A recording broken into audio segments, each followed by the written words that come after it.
The stars shimmered quietly above the Mars Colony outpost, a collection of gleaming domes and spires that housed humanity's first permanent settlement beyond Earth. Captain Park stood at the observation deck, his weathered face illuminated by the soft red glow of the Martian sunset. 5 years stationed on this dusty planet, and still the view took his breath away.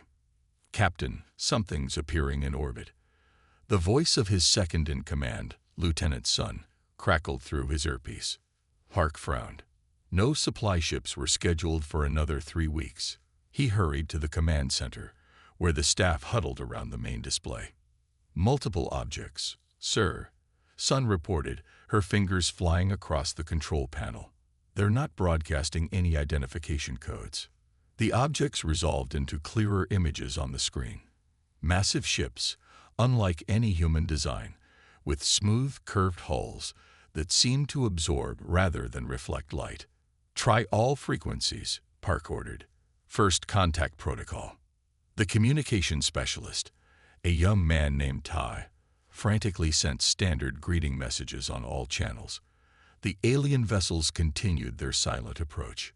"Sir, they're moving into attack formation," Sun whispered, her voice tight with fear. Park had served in the Earth Defense Forces for 20 years before accepting this command.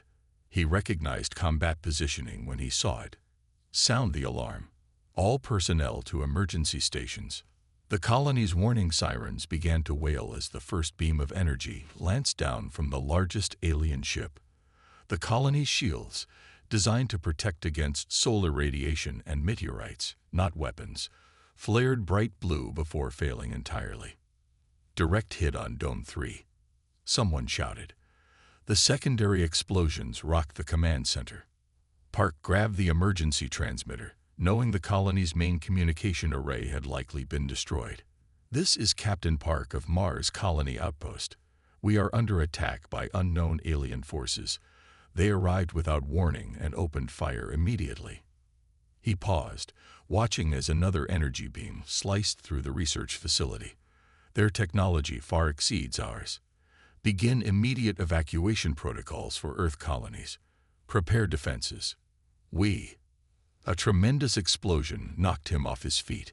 When he struggled upright, half the command center was gone, exposed to the thin Martian atmosphere. Emergency barriers snapped into place, sealing off the breach. "Get everyone to the emergency shuttles," he ordered the survivors. Lieutenant Sun helped him to his feet as the room shook with continued impacts. "What about the transmission?" she asked, blood trickling from a cut on her forehead. Park looked grimly at the emergency transmitter. "One more message." He grabbed the device. "Earth Command, this is Captain Park. The aliens who attacked us call themselves the Vexari. We've learned this from their broadcast demands for surrender. They believe we are weak. They are wrong. Mars Colony will not surrender. Humanity must stand together. We won't bow to these aggressors." As they rushed toward the evacuation area, Park saw hundreds of colonists streaming toward the shuttles. Parents carried children. Scientists clutched precious data cores.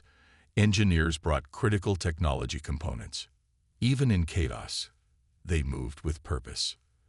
The Vexari ships continued their systematic destruction of the colony. Park helped load the last civilians onto a shuttle before climbing aboard himself.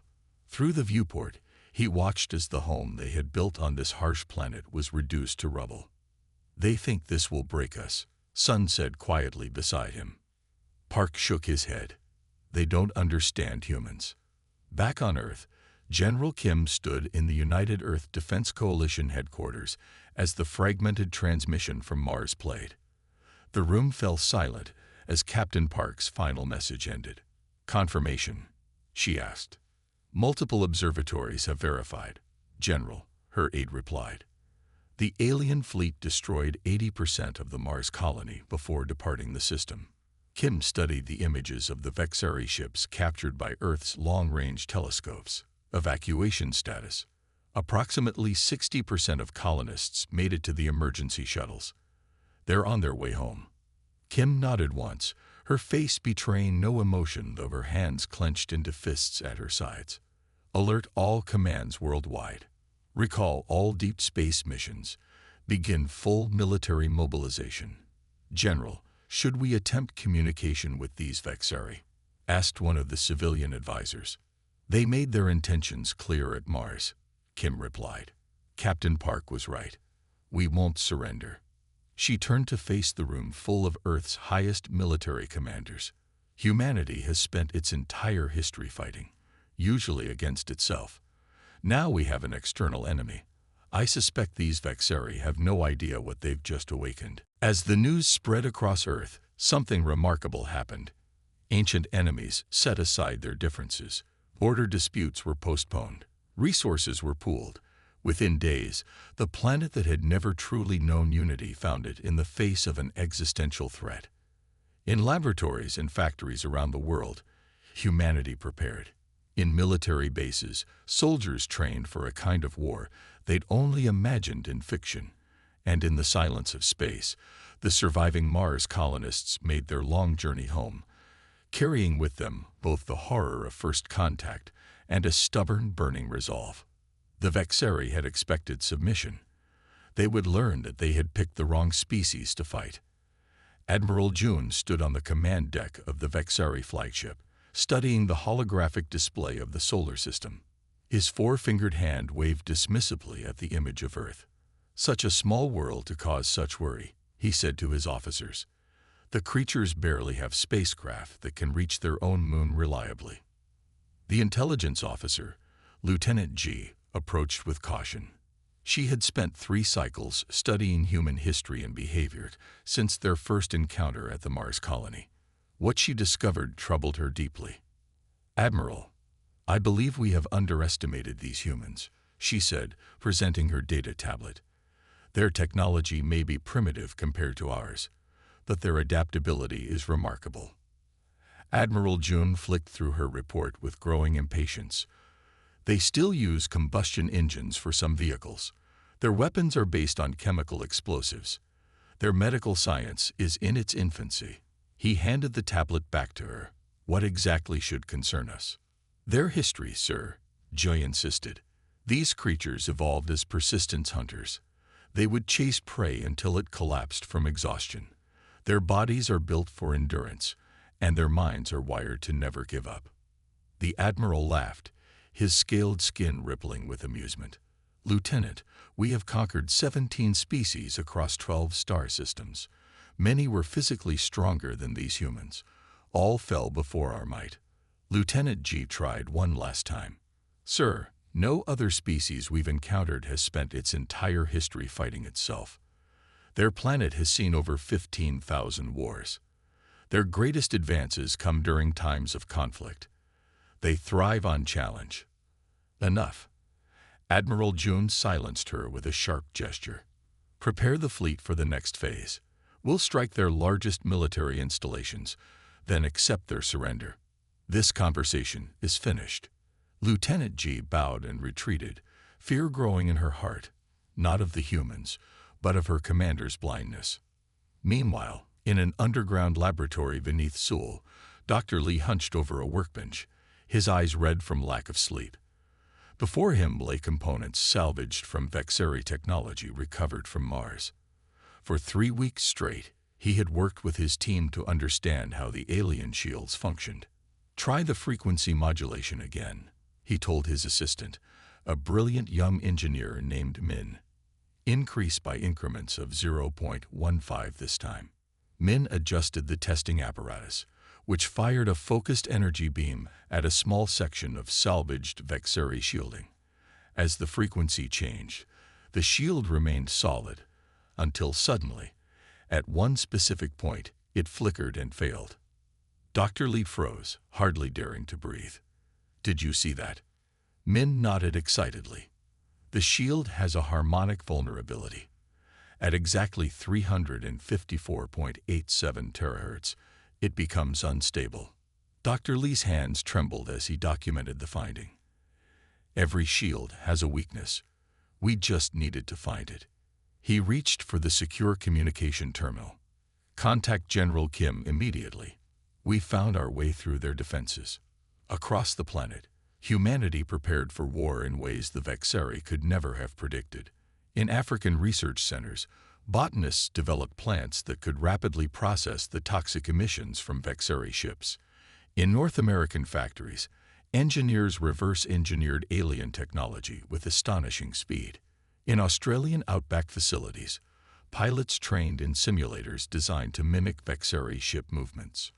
General Kim received Dr. Lee's message while overseeing the conversion of civilian spacecraft into military vessels. For the first time since the Mars attack, she smiled. "Send this to all commands," she ordered her communications officer. "Phase 1 of Operation Hornet's Nest is now viable. Accelerate weapons modification immediately." Back on the Vexeri command ship, Admiral June prepared for what he believed would be a simple conquest. His weapons officer, Commander Du, approached with the latest scan results. "Admiral, our probes detect unusual activity on the human world," Du reported. "They appear to be converting all manner of vessels for military use. Even their primitive water ships are being armed." "Desperation," Jun replied confidently. "They know we're coming." "There's more, sir," Du continued. "They've established bases on their moon in just weeks. Some kind of weapons platforms." For the first time, a flicker of doubt crossed the Admiral's mind. How could they build moon bases so quickly? Lieutenant G, who had remained silent during the briefing, finally spoke. "Sir, these humans have an unusual relationship with time. Under pressure, they accomplish in days what might take other species years. It's as if the more we push them, the faster they respond." Admiral June stared at the holographic image of Earth. Something about this small blue world and its inhabitants unsettled him now. The creatures should have been paralyzed with fear after witnessing their Mars colony's destruction. Instead, they were arming themselves with remarkable speed and coordination. "It doesn't matter," he declared, pushing aside his momentary doubt. "Our technology is centuries beyond theirs. Proceed with the attack as planned." As the Vexeri fleet moved into position for their assault on Earth, they remained unaware that human quantum sensors were tracking their every movement. They didn't know that Earth scientists had already decoded their shield frequencies. And most critically, they couldn't imagine that humans had prepared not just to defend, but to counterattack. The Vexeri believed they were facing a primitive species that would quickly surrender when faced with superior force. What they would soon discover was that humanity, when threatened, transformed into something else entirely. A unified, resourceful, and relentlessly determined adversary, unlike any they had ever faced. Colonel Choi adjusted her harness as the small stealth ship drifted silently through the debris field surrounding the Vexeri supply depot. Her vessel, the Wasp, was barely larger than an old Earth shuttle, but packed with technology that didn't exist 3 months ago. The ship's hull absorbed rather than reflected scanning signals, making it nearly invisible to Vexeri sensors.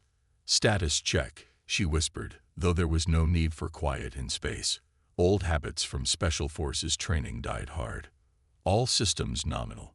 Her pilot, Lieutenant Bake, responded. "The other 5 ships are in position. No detection so far." Colonel Choi nodded. Operation Hornet's Nest was the most ambitious military action in human history. Simultaneous strikes against 12 Vexeri targets across 7 star systems. The plan relied on the newest human technology, quantum entanglement communicators that allowed instant coordination, regardless of distance, and modified weapons, designed to exploit the shield weakness Dr. Lee had discovered. "Quantum link check," she ordered. Her communications officer, Surgeon Han, pressed his hand to his earpiece. "All teams reporting ready. Earth Command confirms go status." Colonel Choi took a deep breath. Humanity had one chance at this. The Vexeri still believed they faced a primitive species barely capable of interplanetary travel. The aliens had no idea that humans had captured, studied, and replicated elements of their technology with astonishing speed. "Begin approach. Weapons hot." The Wasp glided forward, 5 similar ships moving in perfect formation behind it. They approached from the depot's blind spot, where the massive station's own bulk shielded them from its perimeter scanners. Inside the Vexeri supply depot, Fleet Manager Yan supervised the loading of ammunition onto transport vessels. The powerful weapons would soon arm the main battle fleet for their final assault on Earth. After the humans' pathetic attempts to defend their lunar bases, Admiral Jun had declared the species all but conquered. A junior technician approached Fleet Manager Yan. "Sir, Scanner 7 is showing intermittent errors." "Run a diagnostic," Yan said without concern. This far from the human world, there was nothing to fear. Back on the Wasp, Colonel Choi received the signal she'd been waiting for. "All teams, execute Phase 1. I repeat, execute Phase 1. Lieutenant Bake guided their ship to the depot's primary power coupling. Meanwhile, the other vessels targeted different critical systems: communications, shield generators, weapon storage, and life support. Each ship deployed specialized drones that attached to the depot's hull and began cutting through using focused energy beams, calibrated to the exact frequency that penetrated Vexeri shielding. Fleet Manager Yan was discussing routine maintenance when the station shuddered. Warning lights flashed across his control panels. "What was that?" he demanded. "Multiple hull breaches," his security officer shouted. "We're under attack." "Impossible," Yan said. "There are no enemy ships in this sector." The station rocked again as the human drones completed their cuts and infiltration teams in specialized suits entered the facility. Unlike the bulky Vexeri, the smaller humans moved swiftly through maintenance tunnels and ventilation systems, planting explosive devices at key structural points. Colonel Choi led her team toward the main control room. "Remember, we have 15 minutes before synchronization. Move quickly." When they reached the control center, they found Fleet Manager Yan and his staff frantically trying to respond to the attack. "Security breach," someone shouted as the humans burst through the door. Colonel Choi fired her modified weapon, which emitted an energy pulse that disrupted the Vexeri nervous system. The aliens collapsed, temporarily paralyzed. "Secure the room," she ordered. "Download their tactical data."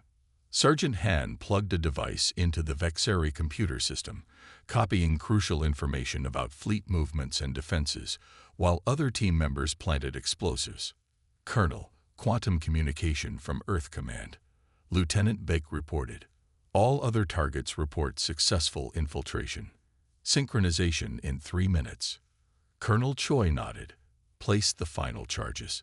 Prepare for extraction."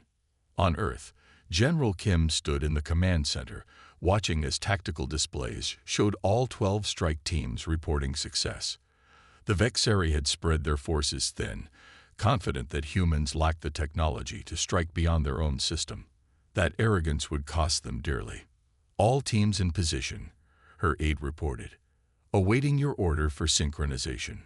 General Kim thought of the Mars colonists who had died in the first attack, of the lunar bases destroyed, of the millions evacuated from coastal cities in anticipation of Vexeri bombardment. She thought of how humanity had united against this threat, setting aside ancient rivalries to ensure survival. "Execute," she said.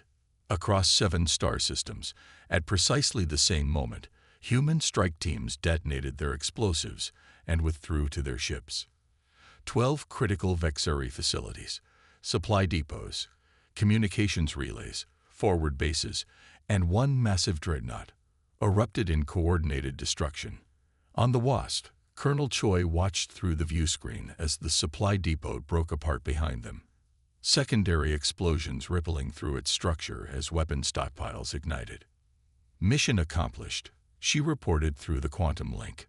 Returning to rendezvous point, Lieutenant Bake allowed himself a small smile as he piloted the ship away from the destruction. "They never saw us coming. They thought we were primitive," Colonel Choi said. "They thought we would cower and surrender." She watched as the depot disappeared in a final massive explosion. They'd picked the wrong species to fight. In his command ship, Admiral Jun received the reports of simultaneous attacks with stunned disbelief. His hands shook as he realized the implications. These humans had not only developed faster than light travel in mere months, but had also somehow bypassed Vexeri shields and coordinated attacks across multiple star systems. "Lieutenant G," he said, his voice unsteady, "perhaps we should review your report on human history again." President Song stood at the podium in the newly constructed United Earth headquarters, facing representatives from 3 alien species who until recently had been under Vexeri control. The tall, crystalline beings from Proxima Centauri glimmered under the lights.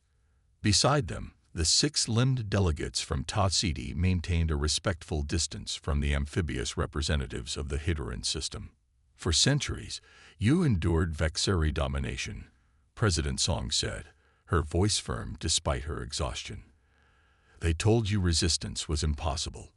They claimed their technology and military might could never be challenged." She paused, looking at each delegation in turn. 3 months ago, humanity had never encountered alien life. Today, we stand before you having dealt significant blows to our common oppressor. The lead Proximan, whose name translated roughly to bright after storm, stepped forward. Crystal formations on its surface caught the light as it moved. "Your species has accomplished the impossible," it said, its translator converting the vibrations into human language. "We observed the Vexeri subjugate 17 worlds. None lasted more than 2 cycles before surrender. Yet you not only resist, you strike back." President Song nodded. "Humans have a saying, 'The enemy of my enemy is my friend.' We propose an alliance. Your knowledge of Vexeri systems and territory, combined with our," she smiled slightly, "unpredictability, could end their dominance forever." The Ta Cetian representative chittered softly before speaking. "The Vexeri will respond with their main fleet. They cannot allow your success to continue. Already they gather their forces." "We're counting on it," President Song replied. In deep space, at the edge of the Proxima Centauri system, General Kim watched from the bridge of Earth's first true battleship, the Defiance. The vessel had been constructed in orbit around Jupiter, hidden from Vexeri scouts, using a combination of human engineering and reverse-engineered alien technology. "Status report," she ordered. Colonel Ta, her tactical officer, examined the holographic display. "Vexeri fleet approaching at light speed. Estimated arrival in 20 minutes. 87 ships, including their flagship." General Kim nodded. Around her, the bridge crew worked with quiet efficiency. They were humanity's best. Pilots, engineers, tacticians, chosen from every nation on Earth. Behind them were 17 support vessels, each carrying modified weapons designed specifically to target Vexeri vulnerabilities. "And our allies?" she asked. "In position," Colonel Ta confirmed. "Proximan defense platforms are powered down to avoid detection. Ta Cetian ships are hiding in the system's asteroid belt. Hyderan vessels are submerged in the ice moon's subsurface ocean." General Kim touched the communication panel. "All ships, final check. Operation Turning Tide commences in 15 minutes. Aboard the Vexeri flagship, Admiral Jun reviewed the battle plan with his commanders. The loss of 12 critical facilities had been a devastating shock, but now the full might of the Vexeri fleet would crush these upstart humans once and for all. "We will target their command ship first," he stated. "Without their leadership, their primitive coordination will fail."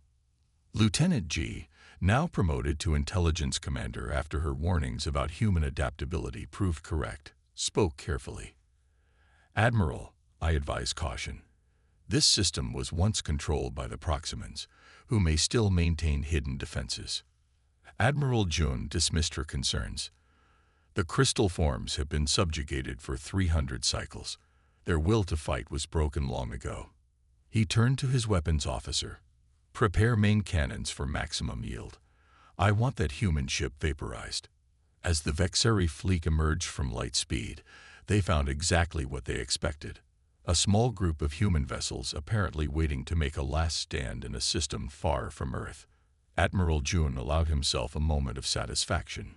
These creatures had proven surprisingly troublesome, but their luck had run out. "Open fire," he commanded. The Vexari flagship's main cannon charged, gathering energy for a devastating blast. But before it could fire, a strange distortion rippled through space around the Vexari fleet. "What's happening?" Admiral Jun demanded as warning signals flashed across control panels. "Shield malfunction," his engineer shouted. "Some kind of resonance field is disrupting our systems." Suddenly, the empty space around them came alive. Proximan defense platforms powered up from dormant states. Ta-Sician ships emerged from hiding. Hyderan vessels burst from the nearby moon's icy crust. And at the center of it all, the human ships began to move with impossible speed and precision. General Kim's voice echoed across all channels. "You picked the wrong species to fight. Humanity's here now, and we didn't come alone." The battle that followed would be studied for generations. The Vexari, for all their technological superiority, had no answer for the combined tactics of 4 determined species. Human ships darted between larger Vexari vessels, firing weapons calibrated to disrupt their shields at specific frequencies. Proximan platforms projected energy fields that slowed Vexari weapons. Ta-Sician vessels targeted propulsion systems with surgical precision. Hyderan ships released electromagnetic pulses that confused Vexari sensors.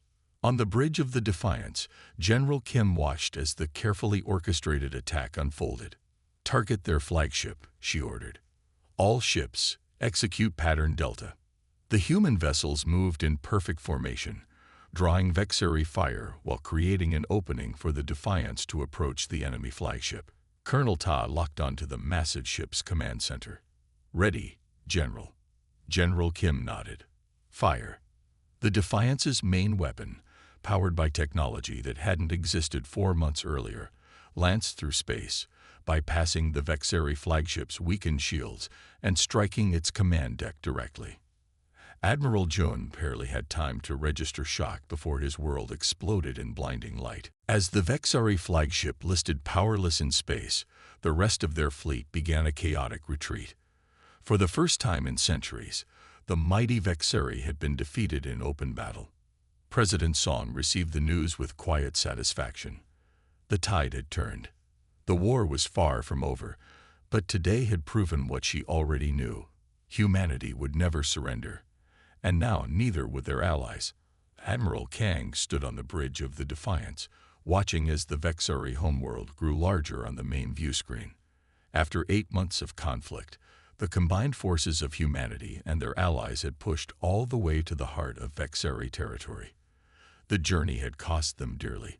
7 human colony ships destroyed, 3 allied worlds damaged by desperate Vexari counterattacks, and countless brave souls lost in the fighting.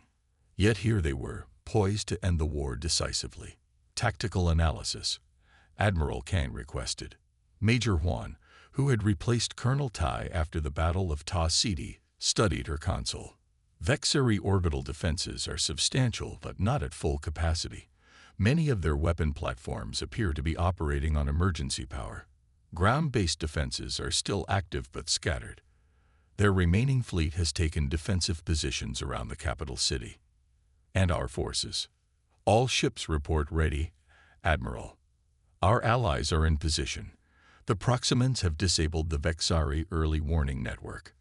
Ta-Sician infiltration teams have uploaded the shield disruption codes to all targets." Admiral Kang nodded, his expression grave.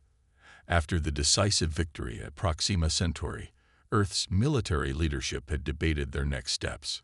Some had argued for a campaign of complete destruction, to ensure the Vexari could never threaten another species again. Others advocated for a more measured approach.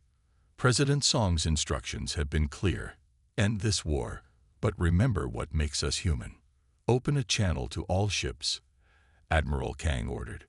When the communication system activated, he spoke firmly. "This is Admiral Kang. Today we complete our mission. The Vexari began this conflict believing they could subjugate humanity as they had done to so many others. They were wrong, but we did not fight this war simply to destroy another civilization.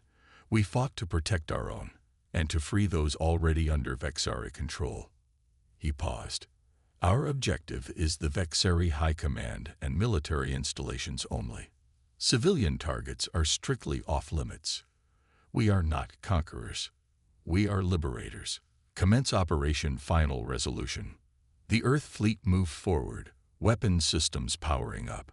The Vexeri's remaining ships rushed to meet them, fighting with the desperation of those protecting their homeworld. On the surface of the Vexeri planet, Supreme Leader Day watched the space battle with growing dread. Reports from their outposts had warned of the humans' approach, but he had never truly believed they could reach the homeworld. No enemy had penetrated this far into Vexeri space in over 1,000 years. The defense grid is failing, reported his chief military advisor. The humans are using our own technology against us, modified in ways our scientists don't understand. How is this possible? Supreme Leader Day demanded. They were primitives. Their world wasn't even unified when we discovered them. That was our mistake, said a quiet voice from the corner of the chamber.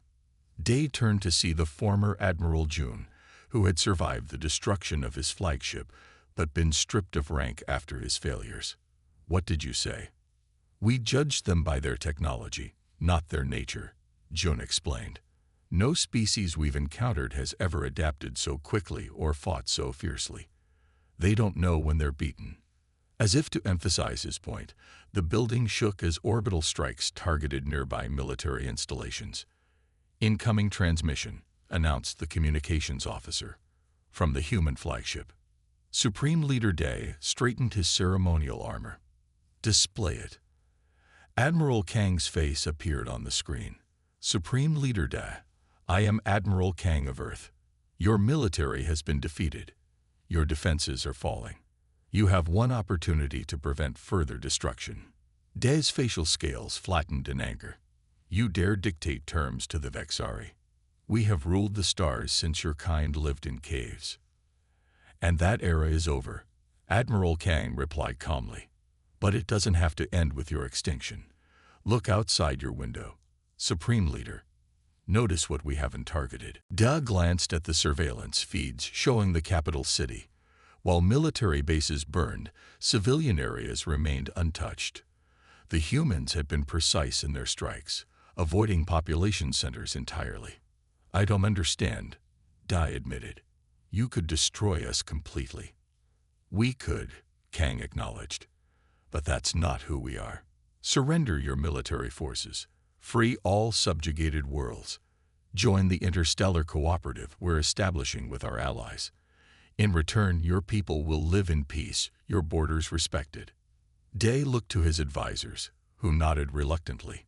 Their military was in ruins. Their empire was collapsing. Yet these humans offered life instead of extinction. We accept your terms, Day said finally. 1 month later, representatives from 23 species gathered on neutral ground, a space station constructed specifically for the signing of the new Galactic Accord. President Song represented Earth, while Supreme Leader Day spoke for the Vexari. Leaders from formerly subjugated worlds took their places as equals. As the formal proceedings concluded, a Vexari historian approached Dr. Lee, who had been instrumental in developing the technologies that turned the tide of war. I've been studying your species, he said, trying to understand what we missed in our initial assessment. Dr. Lee smiled gently. What did you conclude? That we made the greatest error possible in warfare, she replied. We judged you by your technology rather than your spirit. We saw your divisions and assumed weakness, when in fact you are strongest when threatened. We thought we found easy prey, but instead awakened a species that had spent its entire history preparing for conflict, not just through weapons, but through innovation and determination. Dr. Lee nodded. In our arrogance, humans often called ourselves the apex predators of Earth. The truth is more complex. We're survivors, adaptable to almost any challenge. We fight fiercely, yes, but we also build, create, and when given the chance, forgive. The historian looked across the gathering, where former enemies now discussed trade agreements and cultural exchanges. The Vexeri Empire lasted 12,000 years. It took humanity less than 1 year to dismantle it. And now, Dr. Lee said, watching as President Song and Supreme Leader Day formally shook hands, we build something better together.